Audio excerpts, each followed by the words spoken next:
Hello tout le monde, dans cette vidéo on va voir ensemble comment configurer Shopify Payments sur votre boutique Shopify.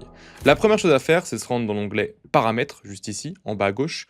Ensuite on va aller dans moyens de paiement juste ici et par défaut du coup on va nous proposer Shopify Payments et on va simplement avoir à cliquer sur terminer la configuration du compte. Une fois qu'on arrive juste ici, on va cliquer sur soumettre les détails. Donc on part du principe que vous avez déjà créé votre entreprise, vous avez déjà reçu votre numéro de SIRET. Nous, on va cliquer sur une entreprise immatriculée juste ici.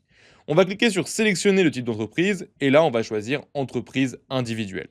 Une fois que c'est fait, on va cliquer sur suivant.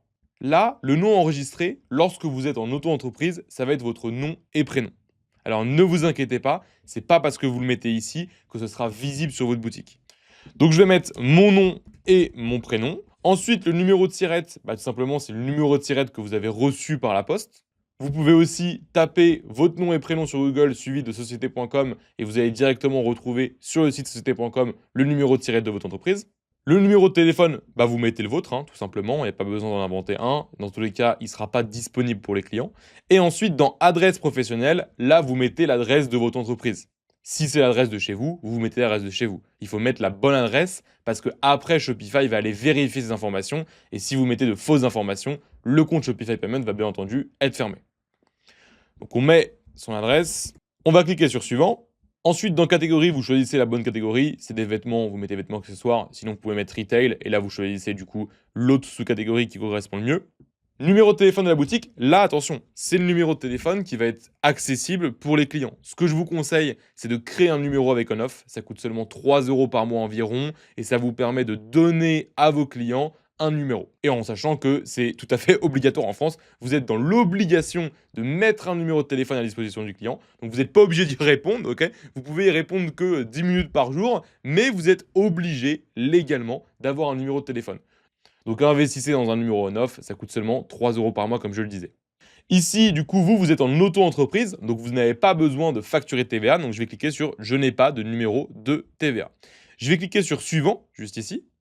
Et là, on doit donner les coordonnées du représentant de l'entreprise. Donc, en l'occurrence, vous. Donc, vous mettez votre nom, votre prénom, votre date de naissance, la nationalité.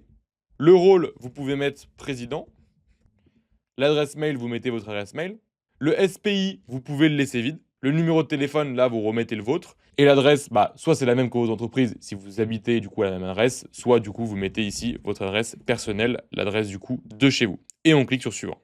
Encore une fois, ne mentez pas, parce que toutes ces informations-là, elles vont être vérifiées à cette 5e et dernière étape. Donc là, ce qu'on va devoir faire, c'est mettre le cabis de l'entreprise. Donc on va cliquer sur importer, sélectionner un document. Et ce que je vous conseille, c'est soit preuve d'inscription d'entreprise, c'est ce que vous avez reçu par la poste, ou les statuts, mais pour une autre entreprise, on n'en a pas. Donc vous cliquez sur preuve d'inscription d'entreprise, et là, vous mettez votre cabis. Et vous cliquez sur terminer. Ici, on va vous demander des justificatifs personnels. Donc là, vous mettez un justificatif d'adresse, vous mettez un relevé bancaire, ça marche très bien. Vous mettez un relevé Conto ou Revolut, ça fonctionne très très bien. Du moment, bien entendu, que c'est la bonne adresse qui est renseignée. Parce que c'est un document pour prouver votre adresse. Et ensuite, vous mettez du coup en document d'identité, soit le passeport, soit la carte d'identité, soit le permis de conduire, c'est à vous de voir. Et dès que c'est fait, vous cliquez sur confirmer, vous cliquez sur soumettre pour vérification et le tour est joué. Votre compte Shopify Payment est prêt à recevoir vos premiers paiements. Voilà, j'espère que cette vidéo vous a plu. Si vous avez des questions, n'hésitez pas à les poser dans les commentaires. Et on se retrouve très vite pour une prochaine vidéo. Ciao!